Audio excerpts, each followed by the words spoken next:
I'm Carol Butler, and this is the Carol Butler Show. And today, why I chose to donate my body to research. So, my cat has just thrown up behind me. We've had all sorts of things going on while I've tried to get ready, but I thought that was an important subject.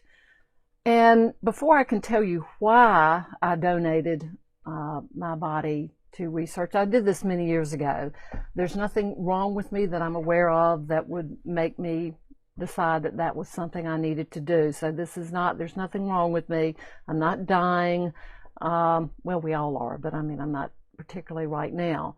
So I wanted to talk about why people decide to cremate, because there are really more than three options, but I'm going to briefly talk about why people would want to do that before I get into why I've donated my body. And number one, if the cat doesn't step on my keyboard again, it's cheaper. Often like by 40 or 50% to cremate your body. And it's become a new tradition for people. In many ways, a new tradition, in that we're literally running out of space. There's over 7 billion people on this planet, and we need to come up with new ways to find something to do with everybody. Again, a lot of people choose cremation because they have a phobia, and their phobia is that they have a fear of being experimented on. They have a fear of, I don't know why they would, but if you're claustrophobic, just the thought of being locked away in a box underground would keep them from wanting to be cremated. And then, of course, there's I'm going to be light with this because I'm not trying to be really serious and go into religious and spiritual stuff, but people are concerned about box rot syndrome, and that's what they call it. Then there are other people, whether you know it or not, if you're a donator, like you're in a car wreck, something happens to you. Hey, Richard Barnes, how are you?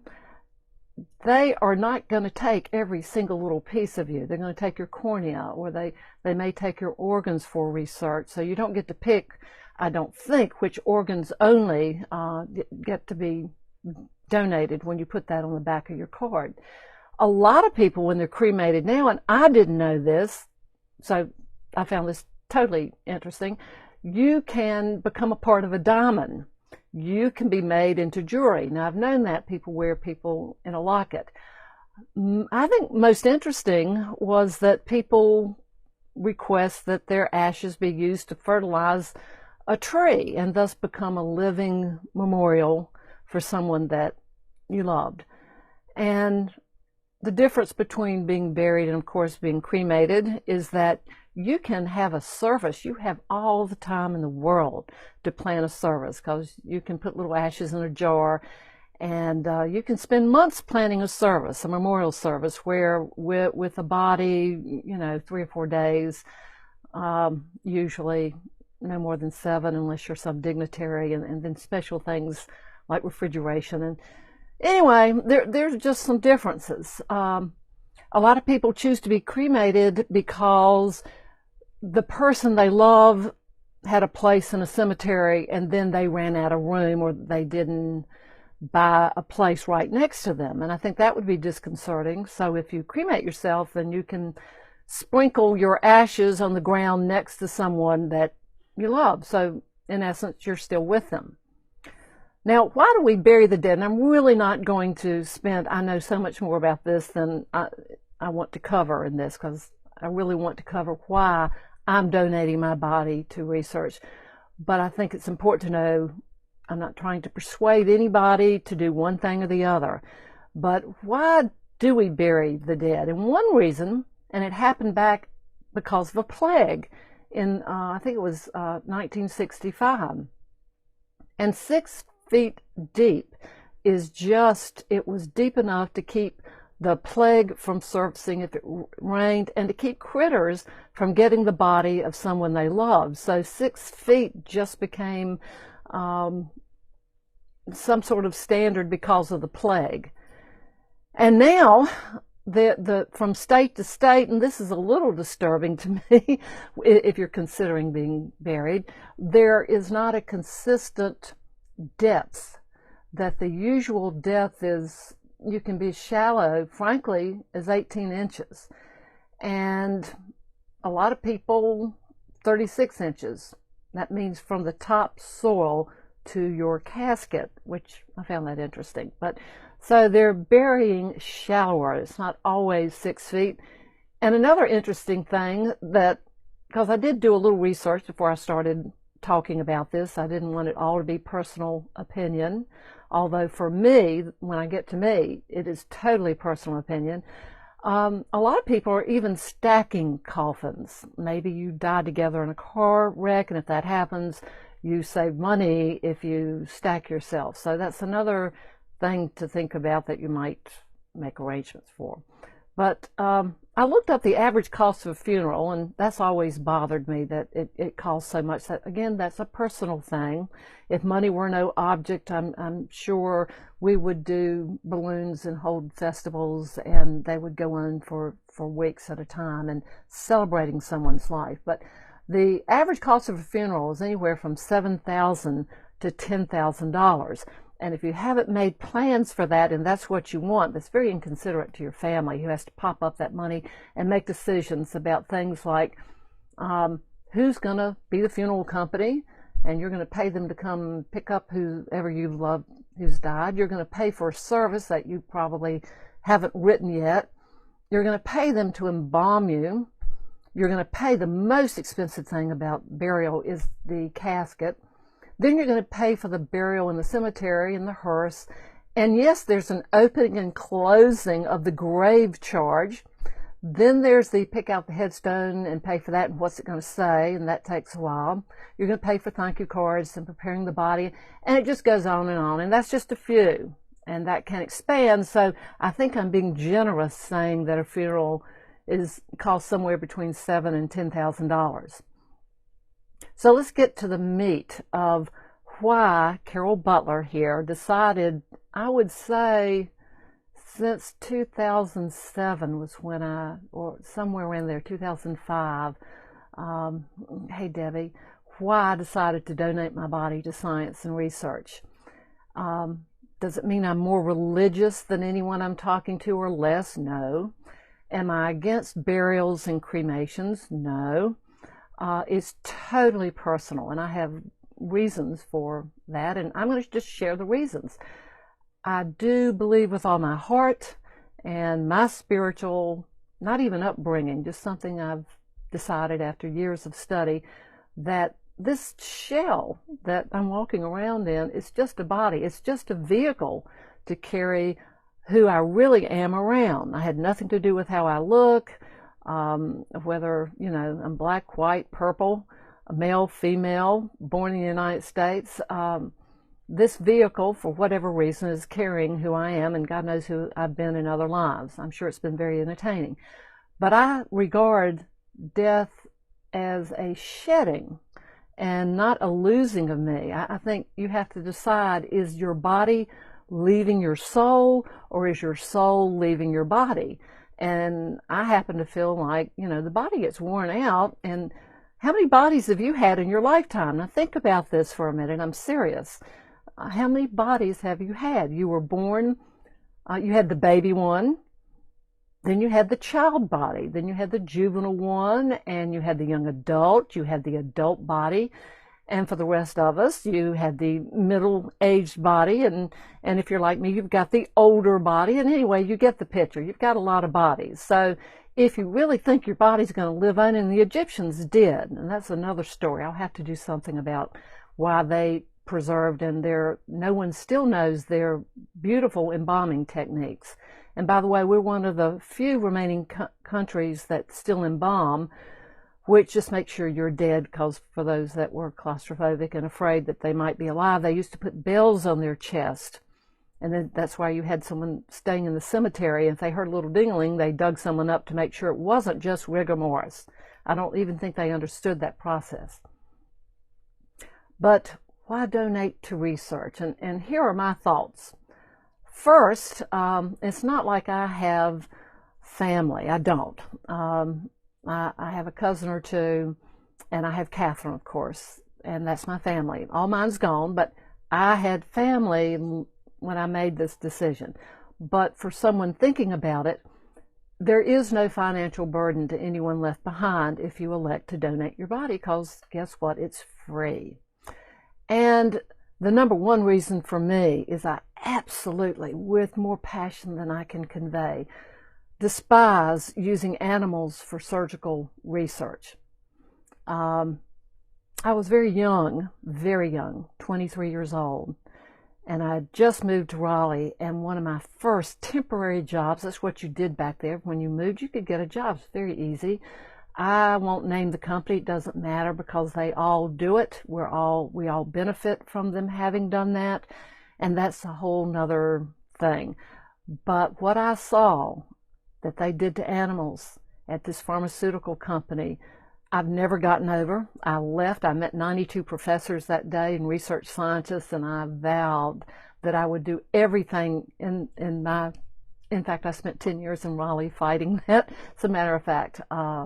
And then I found out that Duke University had set up a baboon program, and frankly, I don't want to know if they're still doing it, where they'd kill a healthy baboon, take the baboon's heart for one day only to give a person, a feeble species who was on their way out, one more day of life, but destroyed this entire baboon's family. And so, no, people say, well, Carol, wouldn't you think your mother wouldn't you want to live one more day? I said, not if I had to kill something else to do it, no.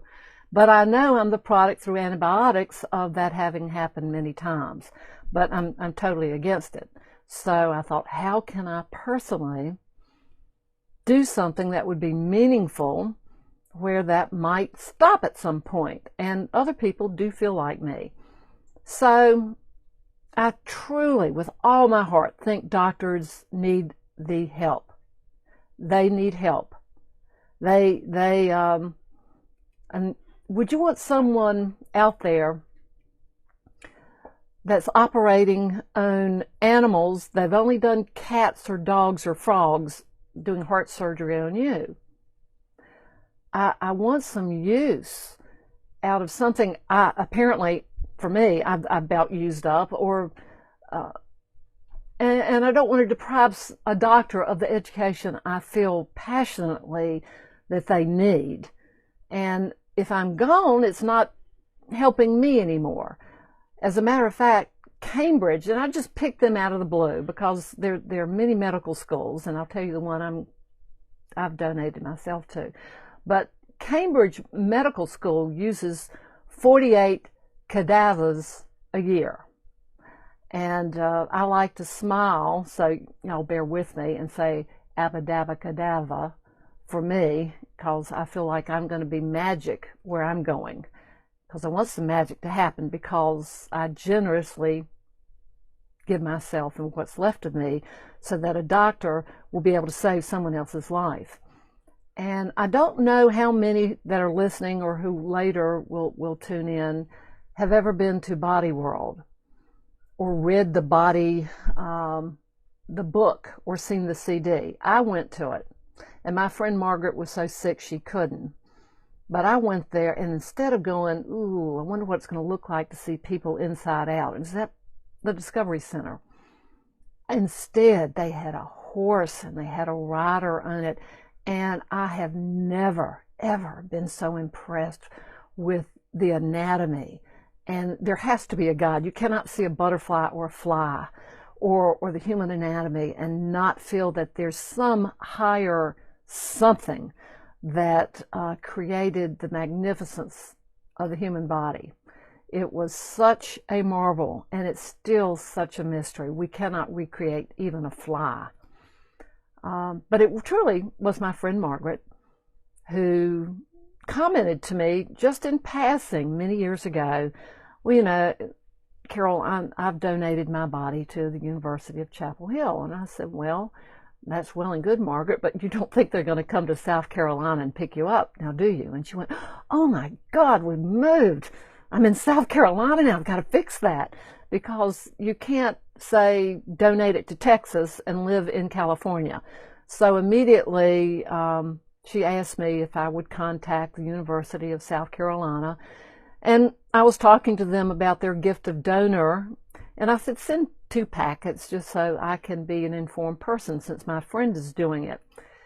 And what I learned is they no longer do what you've seen in medical textbooks at some point in your high school experience. They no longer do full body dissections because they need a wrist for the wrist doctor, and they need a heart for the cardiologist, and they need in sports, they're really looking for knees. So I was so impressed with Margaret, who was certainly, I'll use the term religious. We didn't talk about religion a lot. Didn't go to church. I don't know that she needed to. I went 18 years to an Episcopalian church, and then I started hopping around so I could learn more, and I'm totally different than I was at 18. I'd like to think that. But now everybody gets a part of you. And my comment to Margaret when I was looking at thinking, would I want to do this? And ooh, gross. That's what I'm thinking, because just the thought of cutting anything, which is why I'm not a surgeon or vet, for the record, because I just couldn't do it. Too much empathy. But if you have special people, and it doesn't matter that I'm not going to use the terminology, I'm just trying to make the point, that will cut, dissect is not really the right word, but they're specialists that will take just the knee of someone to give it to the class of people, because every surgeon is a specialist these days. And it's an art and a science to keep it thriving while they're operating on it. So I thought that was interesting. But again, it's a very generous gift.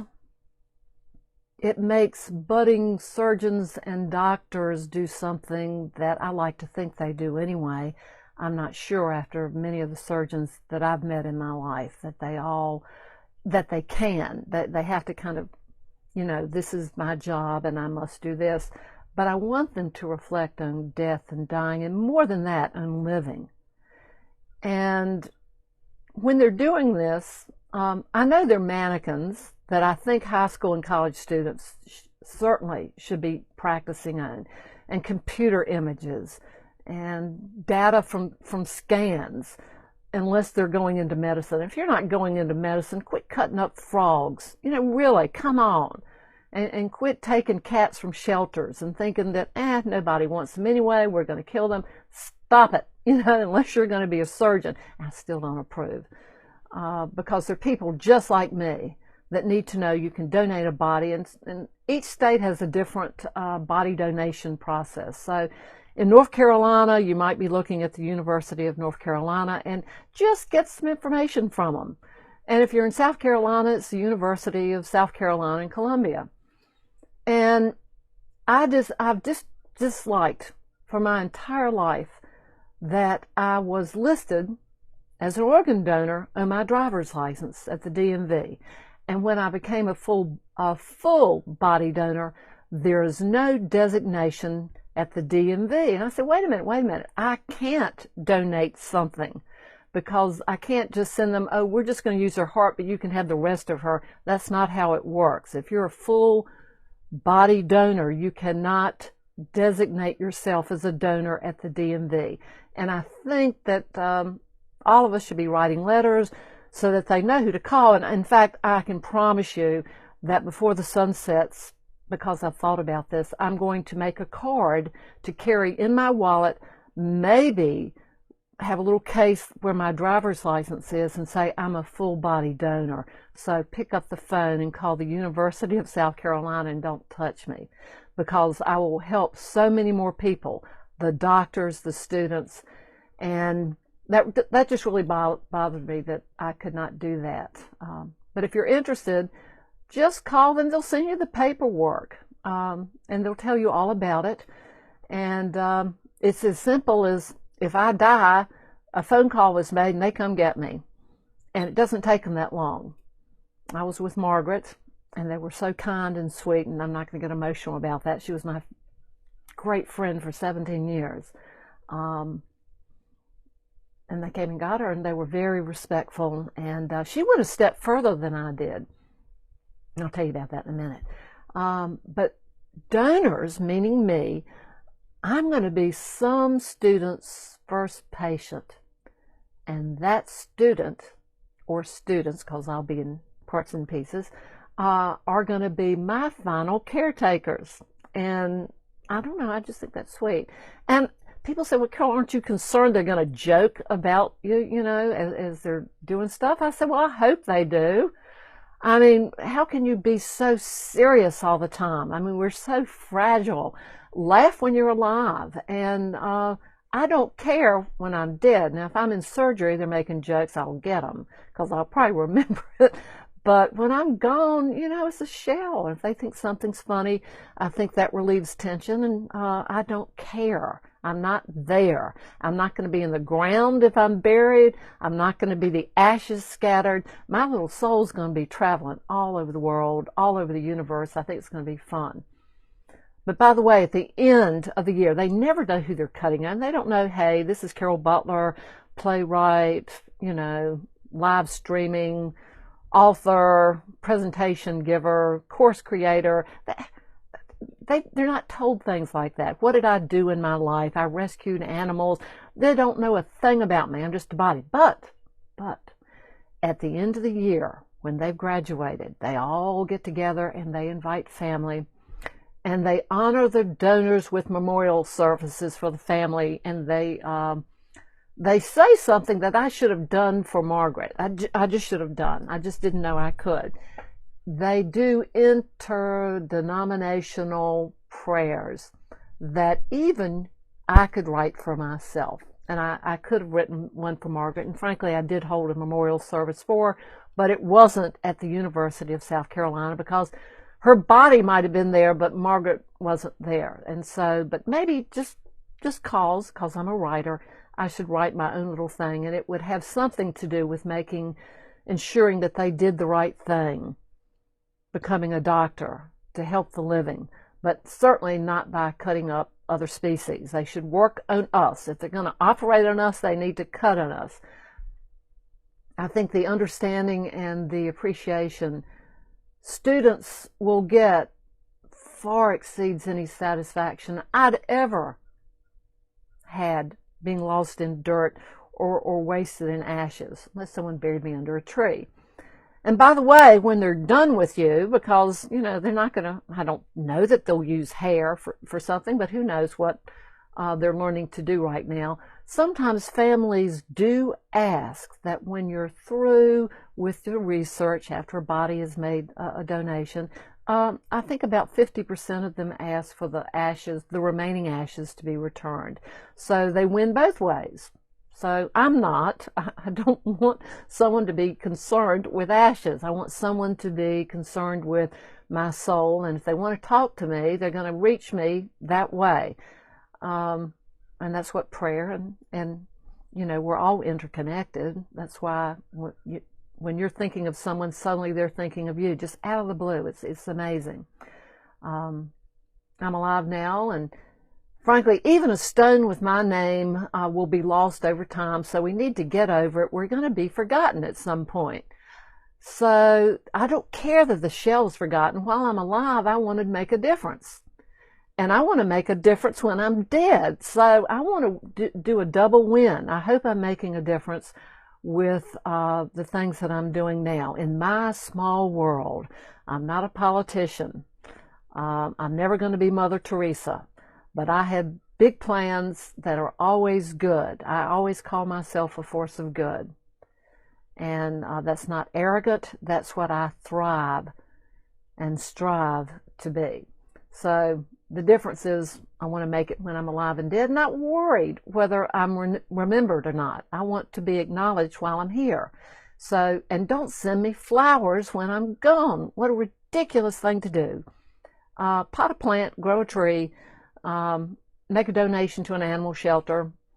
And I'm going to bring up one other thing. I didn't know until my sister died of breast cancer and my good friend Margaret Wright died of colon cancer, that all those marches that we women, and I've been one of them, and raising money, not a dime, please correct me, please write in, not a dime went to the people that were suffering, to pay maybe for their cat food, for their dog food, for their child to go to kindergarten as they struggled, maybe to pay for groceries while they went through chemo.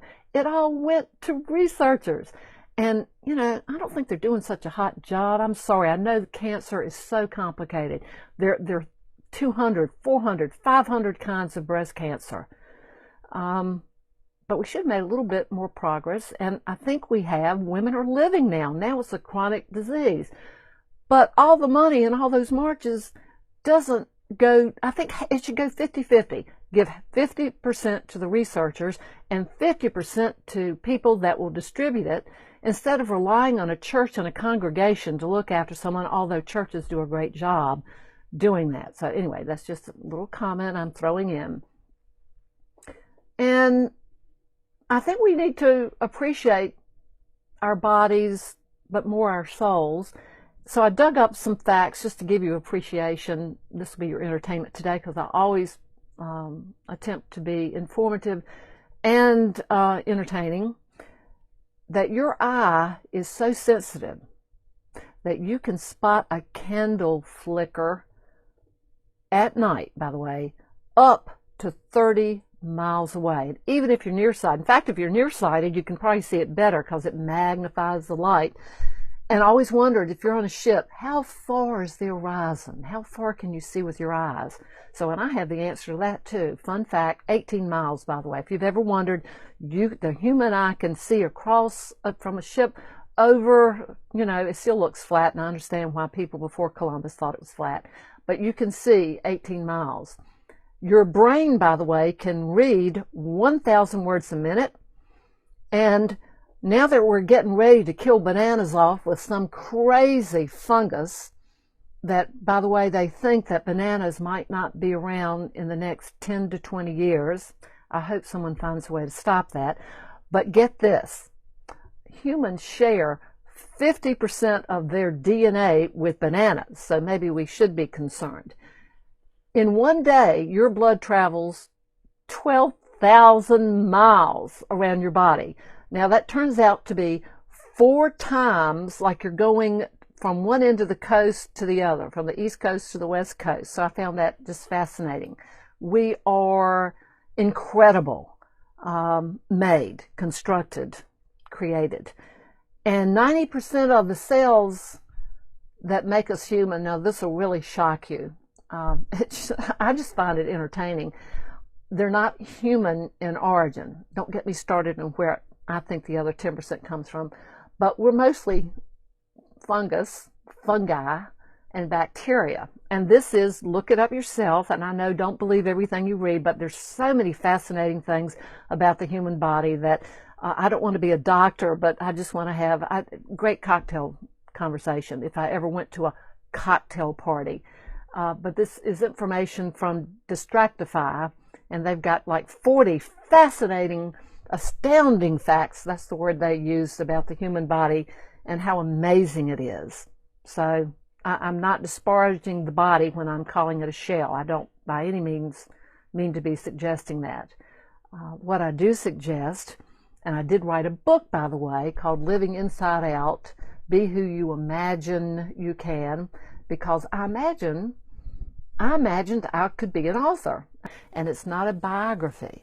It's my take on things, just like my take on why I chose to donate my body for research. So, in essence, I think we're stardust.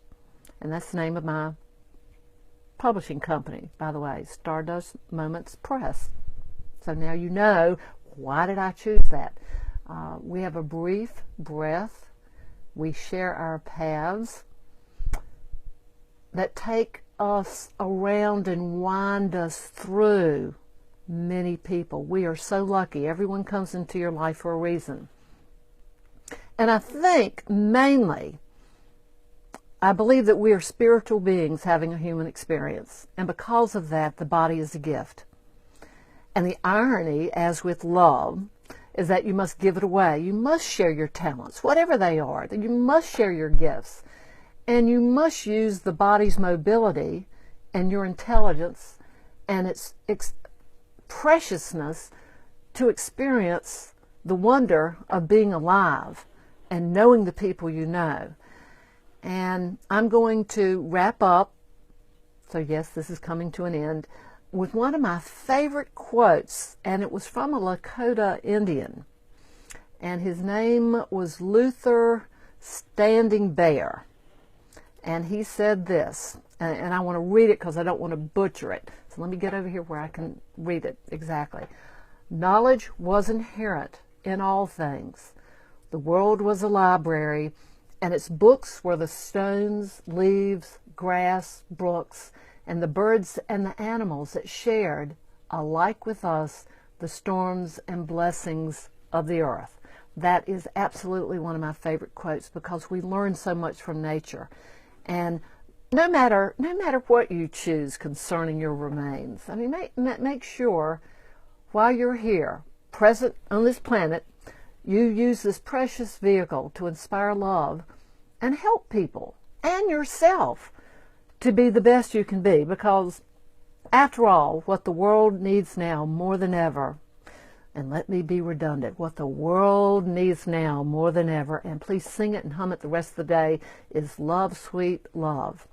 And if I could sing, I would have been a blast. Be here today to finally get out some of the things that I just never hear anyone talking about. I mean, everyone says, no, that's so depressing to talk about death, and so no one ever talks about it.